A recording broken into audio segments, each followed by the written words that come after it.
Hello guys, কি অবস্থা সবার? আমরা আবার ফিরে এসেছি বাংলাদেশের সেরা ক্লিপ নিয়ে।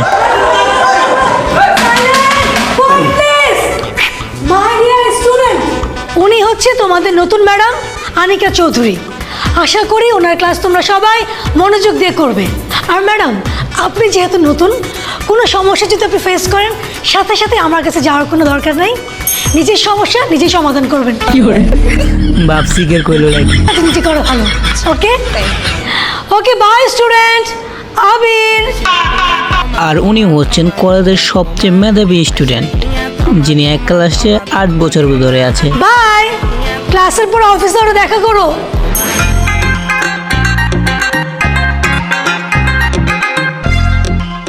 আমি একটা ভালো মুড নিয়ে তোমাদের ক্লাস নিতে আসছিলাম, কিন্তু এখন তো মুডটাই নষ্ট হয়ে গেল। কেন ম্যাডাম? হ্যাঁ, আমরাও জানতে চাই কেন। ক্লাসের মাঝখানে এরকম দাদার বয়সী একটা লোক বসে থাকলে ক্লাস নিব কিভাবে? এক্সকিউজ মি ম্যাডাম, আমি আপনার বয়ফ্রেন্ডের বয়সী হতে পারি, আমি কিভাবে আপনার দাদার বয়সী হলাম? আমি বড় ভাইকে দাদা বলে ডাকি। তোমার বয়স আর আমার বড় ভাইয়ের বয়স তো একদম সেম, তার মানে তুমি আমার দাদা না? আচ্ছা, কত বছর ধরে তুমি এই ক্লাসে পড়ে আছো? ম্যাডাম, উপর আল্লাহর মেহেরবানিতে আর আমার আম্মাজানের দোয়ায় একই ক্লাসে আমি 8 বছর ধরে আছি। 8 বছর ধরে একই ক্লাসে পড়ে আছো, প্রতি বছর ফেল করতেছো। তোমার কি লজ্জা করে না? জি না ম্যাডাম, লজ্জা লাগে না, গর্ব হয়। গর্ব হয়? প্রতি বছর তুমি ফেল করতেছো, ফেল করার মধ্যে গর্বটা কোথায় আমাকে বলবা? ম্যাডাম, বর্তমান যুগে পাশ করা খুবই সহজ। যে কোনো স্টুডেন্ট কয়েকদিন ভালো করে পড়াশোনা করলেই পাশ করতে পারবে, কিন্তু ফেল করা খুবই কঠিন। কিভাবে? একজন ছাত্রকে ফেল করতে হইলে দিনের পর দিন, বছরের পর বছর বই থেকে দূরে থাকতে হয়, পরীক্ষা ফাঁকি দিতে হয়, ক্লাস ফাঁকি দিতে হয়, টিচারের কাছে বকা খেতে হয়, বাবা মায়ের কাছে ঝাড়ুর বাড়ি খেতে হয়, আত্মীয় স্বজন বন্ধু বান্ধবের কাছে কটু কথা শুনতে হয়। না ভাই, এবার আমি আপনার পক্ষে আছি ভাই। আপনি এভাবে না বুঝলে তো আমি বুঝতাম না ফেল করা এত কষ্ট। কাছে ছেঁকা খেতে হয়, তারপরেই না একজন স্টুডেন্ট ফেল করে। তাহলে বন্ধুরা, তোমরাই বলো, পাস করা বেশি কঠিন নাকি ফেল করা বেশি কঠিন? চুপ, সাইলেন্ট। ওর এসব ফালতু থিওরিতে কেউ মনোযোগ দিবা না। ও পড়ালেখায় ভালো না, এর জন্য পরীক্ষায় প্রত্যেকবার ফেল করে। এক্সকিউজ মি ম্যাডাম, আমি পড়াশোনায় আপনার থেকেও ভালো, শুধু মেধা কম বলে ফেল করে দেখি। বাহ, তুমি যেহেতু পড়ালেখায় এতই ভালো, তাহলে বলো তো পানিপথে প্রথম যুদ্ধ কবে শুরু হয়েছিল এবং কেন শুরু হয়েছিল? পানিপথের যুদ্ধ ম্যাডাম গত মাসের 25 তারিখ সকাল 6টায় আমাদের মহল্লার ওয়াসার সামনে হয়েছিল। যুদ্ধটা হয়েছিল আক্কাসের বাপ এবং নাসিমার মার সাথে। কেন হয়েছিল? উত্তর, আক্কাসের বাপ সামনে এবং নাসিমার মা পেছনে দাঁড়িয়েছিল পানি সংগ্রহের আশায়, কিন্তু সুযোগ বুঝে নাসিমার মা আক্কাসের বাপকে ক্রস করে সামনে গিয়ে দাঁড়ায়। প্রথমে আক্কাসের বাপ নাসিমার মার সাথে তর্ক বিতর্কে জড়িয়ে যায়। কিছুক্ষণ পর সেই তর্ক বিতর্ক চলে যায় হাতাহাতির পর্যায়ে। এরপর শুরু হয় মারামারি, তারপর যুদ্ধ সংঘটিত হয়। অবশেষে এই পানিপথের যুদ্ধে আক্কাসের বাপ সামনের 2টা দাঁত এবং নাসিমার মা তার মাথার সব চুল হারান। That's all madam. ওয়াও, খুবই তো মেধাবী দেখতেছি। আর এক ক্লাসে 8 বছর তাহলে। Shut up! তোমার মাথায় যে গোবর ছাড়া আর কিছু নাই সেটা তুমি আবার প্রমাণ করলা। আমি তোমাকে তোমার মহল্লার পানি নিয়ে যুদ্ধের কথা বলি নাই। পানিপথে প্রথম কবে যুদ্ধ শুরু হয়েছিল সেটা বলেছি, যেটা শুরু হয়েছিল 1526 সালের 21 এপ্রিল। যেটা হয়েছিল লোদি রাজবংশের ইব্রাহিম লোদি এবং মুঘল সাম্রাজ্যের প্রতিষ্ঠাতা বাবরের মধ্যে। ম্যাডাম, আমার জন্ম হয়েছে 90 দশকে, 1526 সালের ঘটনা আমি কিভাবে জানবো? পড়াশোনা করলে ঠিকই জানতা, তুমি তো পড়াশোনাই করো না, আবার ক্লাসে এসে সবার সামনে বড় বড় কথা বলো। এই কান ধরো। কি বলেন ম্যাডাম? আমাদের ক্লাসে এরকম কিউট কিউট সুন্দর সুন্দর মেয়ে আছে, ওদের সামনে আমি কানে ধরবো? অসম্ভব। তুমি এখন এখানে কান ধরবা, নাইলে আমি তোমাকে মাঠের মধ্যে রোদের মধ্যে কান ধরাবো। কোনটা করতে চাও বলো? না না ম্যাডাম, রোদের মধ্যে দাঁড়াইলে আমার ফর্সা স্কিন ট্যান হয়ে যাবে, এখানে আমি কানে ধরে দাঁড়াই।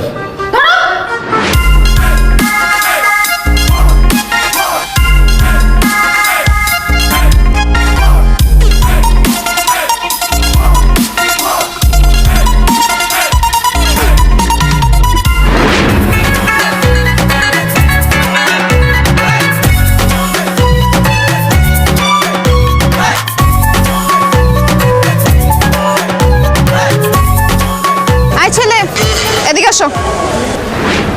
ম্যাডাম আপনি একটু দাঁড়ান, আমি দৌড় দিয়ে বাইকটা নিয়ে আসতেছি। বাইক নিয়ে আসবো কেন? মানে আপনি আমার বাইকের পেছনে বসে বাসায় যাবেন এই জন্য ডাকছেন না? স্টুপিড! তুমি আমার স্টুডেন্ট, আমি তোমার বাইকের পিছনে কেন উঠবো? আচ্ছা একটা কথা সত্যি করে বলো তো, তুমি কি ভার্সিটির কোনো ম্যাডামের সাথে প্রেম করতেছো? এখনো কোনো ম্যাডামের সাথে প্রেম করতে পারি নাই, তবে ভবিষ্যতের কথা বলতে পারছি না। ভবিষ্যৎ বলতে কি বোঝাচ্ছ? ম্যাডাম আপনি যে সুন্দর, যে কিউট, ভবিষ্যতে যে কি হয়ে যাবে আমি তো এখন বুঝতেছি না। থাপড়ায় তোমার গালের সবগুলা দাঁত ফালা দিব। কার সাথে তুমি কি বলতেছো? হ্যাঁ, আমি তোমার ম্যাডাম, তুমি আমার সাথে এইভাবে কিভাবে কথা বলতেছো? আমিও তো আপনার স্টুডেন্ট, আপনি কিভাবে আমার সাথে এই ধরনের কথা বলেন যে আমি কোন ম্যাডামের সাথে প্রেম করি? ভার্সিটিতে সুন্দর সুন্দর মেয়ে থাকতে আমি ম্যাডামের সাথে প্রেম করতে যাবো কেন? আমার মনে হয় তুমি ভার্সিটির কোনো ম্যাডামের সাথে প্রেম করো, যাকে দেখার জন্য প্রতি বছর তুমি ইচ্ছা করে ফেল করে করে এই ভার্সিটিতে রয়ে যাচ্ছ। বিশ্বাস করেন আমি কোনো ম্যাডামের সাথে প্রেম করি না ম্যাডাম। ও আচ্ছা, তার মানে নিশ্চয়ই তুমি এই ভার্সিটিটা দখল করার জন্য প্রতি বছর ইচ্ছা করে ফেল করে করে এই ভার্সিটিতে রয়ে যাচ্ছ, তাই না? কি বলেন ম্যাডাম, ভার্সিটি দখল করার চিন্তা ভাবনা করবো কেন?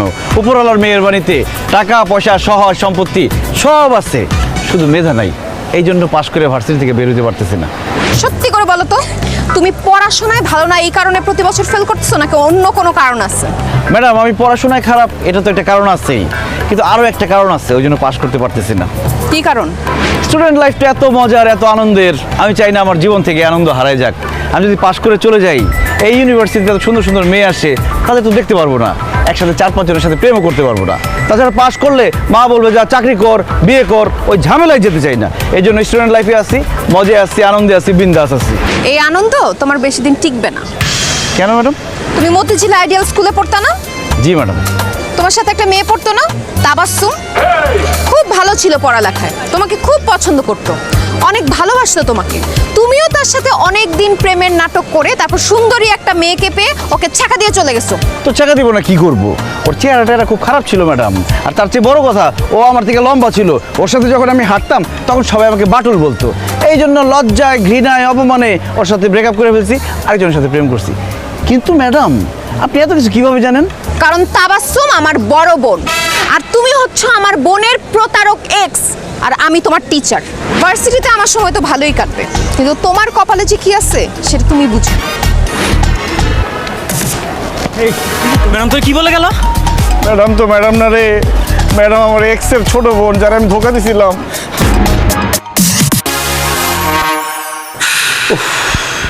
সারাক্ষণ এই অসভ্য জঙ্গলি ম্যাডামের কথা চিন্তা করতে করতে আমি শুধু তারই দেখি সবসময়।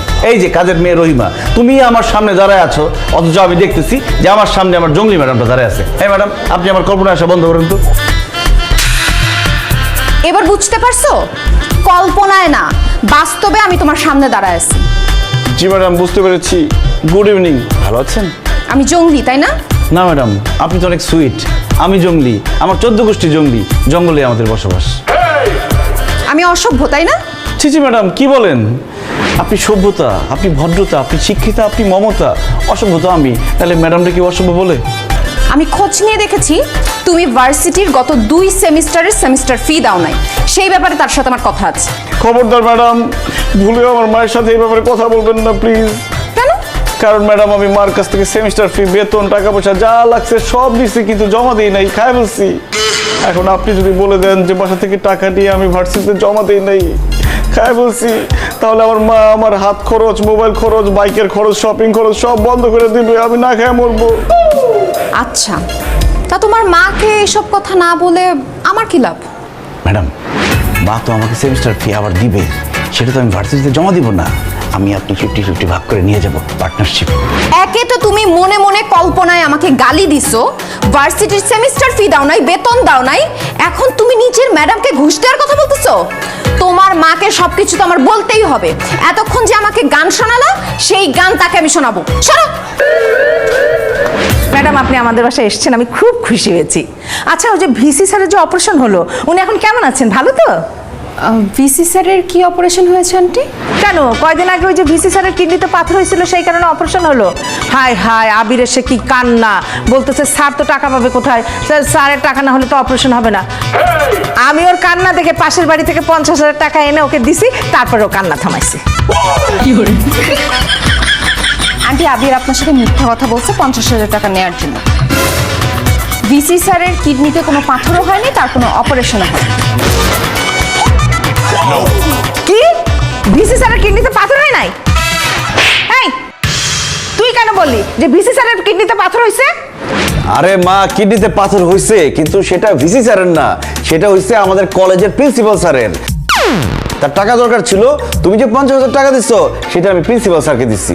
ম্যাডাম তোর প্রিন্সিপাল স্যারকে চিনে না, এই জন্য ভাবছি আমি মিথ্যে কথা বলছি। একটা চট দিয়ে তোর 32টা দাঁত আমি ফেলে দেবো। এই তুই কি ভুলে গেছিস নাকি তোর কলেজের যে প্রিন্সিপাল আমার বান্ধবীর হাজবেন্ড, তার কোনো কিছু হলে তো সবার আগে আমি জানতাম, তাই না? তুই মিথ্যা কথা বলছিস আমার সাথে। ছি ছি ছি ছি ছি, তুই যে এত মিথ্যাবাদী আমার ভাবতেও লজ্জা লাগছে। আচ্ছা আন্টি, আপনারা এত গরিব, আপনাদের সংসার চলে কিভাবে? এটা কি বললেন ম্যাডাম? আমাদের পোশাক আশাক বাড়িঘর দেখে কি মনে হয় যে আমরা গরিব? না না, বাড়িঘর দেখে একদমই গরিব মনে হয় না, কিন্তু আবির তো 2 সেমিস্টারের ফি দিতে পারে। আমি ভাবলাম আপনারা গরিব কিনা, টাকা পয়সার অভাবে সেমিস্টার ফি দিতে পারছেন না কিনা। কি ও সেমিস্টার ফি দেয় না? আমি তো প্রতি মাসের 1 তারিখে ভার্সিটির খরচ বাবদ সব টাকা দিয়ে দিই। ও তো আমার কাছ থেকে প্রতি মাসে ভার্সিটির বেতনের কথা বলেও টাকা নেয়। এই তুই ভার্সিটির সেমিস্টার ফি দেস নাই কেন? মা, টাকা দেখলে লোভ সামলাতে পারি না, বাইরে গেলে শুধু খরচ করতে মন চায়, তাই খরচ করে ফেলি, আর এই জন্য ভার্সিটির সেমিস্টার ফি দিতে পারি না। তুই আমাকে এত ছোট করলি, মানে আমার মান সম্মান রাখলি না, ম্যাডামের সামনে আমাকে ছোট করলি, এই জন্য তোকে শাস্তি পেতে হবে। আমি বুঝি না এত কিছুর পরেও ভার্সিটির ম্যাডাম টিচার কেন তোকে এত ভালোবাসে। আন্টি, আপনাকে কে বলেছে ভার্সিটির টিচাররা ওকে ভালোবাসে? কেন? আবিরই তো বলছে তার ভার্সিটির টিচাররা নাকি তাকে অনেক ভালোবাসে। এই কারণে তো ভার্সিটির টিচাররা ওকে সবাই মিলে ফেল করায়, কারণ পাস যদি করে ভার্সিটি থেকে ওকে চলে যেতে হবে। সে ভার্সিটি থেকে চলে যাবে এটা নাকি টিচাররা মানতেই পারে না, সেই জন্য সবাই মিলে নাকি ওকে ফেল করায়। আন্টি, আপনি যে কেন এত বোকা? টিচাররা যদি স্টুডেন্টকে ভালোবাসে তাহলে সে আরো চাবে যে তার স্টুডেন্ট আরো এগিয়ে যাক, পরীক্ষায় পাশ করে ভালো একটা রেজাল্ট করুক, সবার মুখ উজ্জ্বল করুক। কোনো টিচারই চায় না তার স্টুডেন্ট ফেল করুক। আপনার ছেলের মাথা ভর্তি গোবর, সে পড়ালেখা ঠিকঠাক মতো করে না, এর জন্য পরীক্ষায় প্রতিবার ফেল করে, আর এটা জানানোর জন্যই আমি নিজে আপনার বাসায় আসছি। আল্লাহ, আমার মাথায় কেন ঠাকা পড়ে না? আমি কেন মরতেছি না? তুই আমার ছেলে হয়ে আমার সাথে এত মিথ্যা কথা কেন বলিস? ম্যাডাম না আসলে তো আমি কোনো কিছুই জানতে পারতাম না। এর জন্য তোকে কঠিন শাস্তি পেতে হবে। আজকে থেকে তোর হাত খরচ, মোবাইল খরচ, বাইকের তেল খরচ, শপিং খরচ, এমনকি খাওয়া দাওয়া পর্যন্ত বন্ধ করে দিলাম আমি। মা, এবারের মতো আমাকে মাফ করে দাও। তুমি যদি আমাকে এইসব খরচাপাতি না দাও তাহলে আমি চলবো কিভাবে? আমি তো না খেয়ে মরবো। ওকে মাফ করাটা কিন্তু একদম ঠিক হবে না। আপনি যা যা শাস্তি দিয়েছে সেটা বহাল রাখেন। আমার কেন যেন মনে হচ্ছে আন্টি আপনি একা ওকে ঠিক করতে পারবেন না। মানে আমার মতো কোনো ম্যাডাম যদি তাকে প্রাইভেট পড়াতো তাহলে ওকে পিটায় হয়তো ঠিক করতে পারতো। এনিওয়ে আন্টি, আমি আজকে আসি। না না ম্যাডাম, আপনি যাবেন না। তাহলে আজকে থেকেই আপনি আমার ছেলেকে প্রাইভেট পড়ান। আপনি মেরে কেটে যেভাবেই পারেন পড়াশোনা করিয়ে ওকে পাশ করিয়ে দেন। প্রশ্নই আসে না, আমি জীবনেও এই ম্যাডামের কাছে প্রাইভেট পড়বো না। তোমাকেও প্রাইভেট পড়ানোর কোনো ইচ্ছা আমার নাই, কিন্তু আন্টি মুরব্বী মানুষ, সে বলছে তার কথা তো আমি ফেলতে পারি না, আমি তো ওকে প্রাইভেট পড়াবো। প্রতিদিন সন্ধ্যা 6টা থেকে 8টা রেডি থাকি। আন্টি আসি আছে। ম্যাডাম একটু তাড়াতাড়ি পড়া শেষ করেন, আমার বন্ধুরা বাইরে দাঁড়ায় আছে, আড্ডা দিতে যেতে হবে। চুপ করো, স্বরবর্ণ বলো। সর্ববর্ণ ইতিহাসের কোন চ্যাপ্টার ম্যাডাম? স্বরবর্ণ ইতিহাসের কোনো চ্যাপ্টার না, বাংলা ব্যাকরণের স্বরবর্ণ, অ আ রস্বই দীর্ঘই। বলো। কি বলতেছেন ম্যাডাম? আমি কি বাচ্চা ছেলে আমি যে অ ই পড়বো? আমি ভার্সিটি পড়ুয়া ছেলে, আমি অ ই কেন পড়বো? ঠিক আছে, তুমি ভার্সিটি স্টুডেন্ট, তোমাকে দিয়ে অ আ বলানো ঠিক হবে না। তুমি ব্যঞ্জন বর্ণ ক খ গ ঘ এগুলা বলো। আরে কি বলতেছেন ম্যাডাম? আমি কি প্লে নার্সারিতে পড়ি? আমি ক খ গ কেন পড়বো? কারণ আমার কাছে মনে হয় তুমি একটা গবেট রাম ছাগল, তুমি এখনো ক খ গ ঘই পারো না। কি বললেন ম্যাডাম? আমি ক খ গ পারি না? এখন আপনারা বলতেছি ক খ গ ঘ ঙ চ ছ জ ঝ ঞ ট ঠ ড ঢ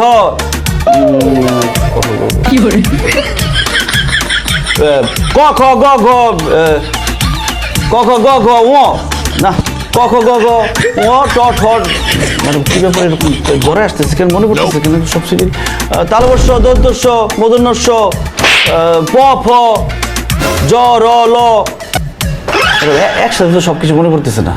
ছি ছি ছি ছি, তুমি একটা ভার্সিটি স্টুডেন্ট, তুমি এখনো কখই পারো না? তুমি বেঁচে আসো কেন? কচু গাছের সাথে ফাঁস দিয়ে মরো। অবশ্য তুমি কচু গাছের সাথে ফাঁস দিতে গেলে কচু গাছও তোমাকে দেখে লজ্জা পাবে। ম্যাডাম সেই ছোটবেলায় ক খ গ পড়ছি, বড় হয়ে তো আর পড়ি নাই, এই জন্য মনে পড়তেছে না। শুধু আমি না, এরকম অনেকেই অনার্স মাস্টার্স কমপ্লিট করে ফেলছে, বড় বড় চাকরি করতেছে। আপনি ধরে দেখবেন ক খ গ সব সিরিয়ালি বলতে পারবে না। চুপ করো। তোমাকে যেহেতু ক খ বলতে বলছি, তুমি পারো নাই, সো তুমি আগে ক খ মুখস্থ করবা, তারপর তোমাকে আমি ইতিহাস পড়াবো। আর তোমাকে পড়ানোর জন্য এই যে আদর্শ লিপি নিয়ে আসছি আমি। নাও, তুমি এখন ক খ পড়বে, তারপরে তোমার ইতিহাস পড়ানো শুরু করবো। নাও ধরো। কি বলতেছেন ম্যাডাম? আমি যদি এখন ক খ পড়ি, আমার কি মান সম্মান থাকবে? সব শেষ হয়ে যাবে না? আমি ক খ পড়তে পারবো না, আপনি আমাকে ইতিহাস পড়ান। ঠিক আছে, তোমাকে খুব সহজ একটা প্রশ্ন করব। যদি প্রশ্নের সঠিক উত্তর দিতে পারো, তাহলে তোমাকে আর ক খ পড়াবো না, ইতিহাস পড়ানো শুরু করব। ঠিক আছে, বলেন কি প্রশ্ন। আচ্ছা, ইতিহাস শব্দটার উৎপত্তি কোত্থেকে? সে অনেকদিন আগের কথা। একবার হাঁস চিন্তা করলো মুরগির কাছে একটা চিঠি লিখবে। তারপর সে চিঠি লিখতে শুরু করলো, প্রিয় মুরগি, আমার তো ডিম বড়, আমার ডিম পাড়তে খুব কষ্ট হয়, তোমারও কি ডিম পাড়তে কষ্ট হয়? জানাবে কিন্তু। ইতিহাস। এখান থেকেই ম্যাডাম ইতিহাস শব্দটির উৎপত্তি হয়েছে। তোমার মাথা! এসব উদ্ভট কথা তোমাকে কে বলছে? হে আল্লাহ, হাঁস মুরগিকে চিঠি লিখতে গিয়ে নাকি ইতিহাস শব্দের উৎপত্তি হয়। শুনো, ইতিহাস শব্দের উৎপত্তি হয়েছে ইতিহ নামক একটি শব্দ থেকে, যার অর্থ হচ্ছে ঐতিহ্য। ঐতিহ্য মানে হচ্ছে মানব জাতির অতীত জীবনের শিক্ষা, ভাষা, অভ্যাস, শিল্প, সাহিত্য ও সংস্কৃতি, যেটা ভবিষ্যতের জন্য সংরক্ষিত থাকে। এই ঐতিহ্যকে এক প্রজন্ম থেকে আরেক প্রজন্মের কাছে পৌঁছে দেওয়াকেই ইতিহাস বলে। সরি ম্যাডাম, এই লেখাটা যে বইতে ছিল সেই বইটা আমার চোখে পড়েনি। বই পড়া তো দূরের কথা, আমার কাছে মনে হচ্ছে তুমি বই জীবনে ছুঁয়েও দেখো না।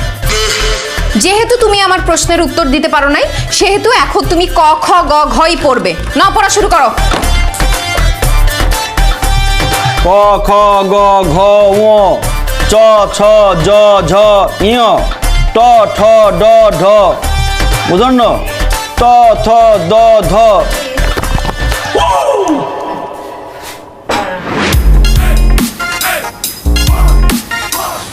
ম্যাডাম, জি? আবিরের সঙ্গে কি আর কোনো বাচ্চা ছেলে পড়তেছে? না আন্টি, কেন? তাহলে যে আমি ভেতর থেকে শুনলাম ক খ গ ঘ, এগুলো কে পড়ছে? আপনার ছেলে পড়ছিল। কি? আমার ছেলে ক খ গ ঘ পড়বে? এটা তো বাচ্চাদের পড়া। আন্টি, আপনার ছেলের ব্রেইন একটা বাচ্চার ব্রেইন থেকেও খারাপ, সে এখনো ক খই পারে না। ই আল্লাহ, এটা আমি কি শুনতেছি? আমার ছেলে ক খ গ ঘই পারে না? আন্টি! এমন একটা ভাব করছে মানে সে পারবে, তার ধরলে সেও পারবে না। আরে আন্টি অজ্ঞান হয়ে গেছে। কিসের ওকে হচ্ছে মা? আন্টি! যাই হোক, ভিডিওটা কেমন লাগলো? ভালো লাগলো লাইক দিতে, সাবস্ক্রাইব করতে। আর এরকম ছেলে প্রতি ঘরে ঘরে দরকার। সবাইকে আল্লাহ হাফেজ।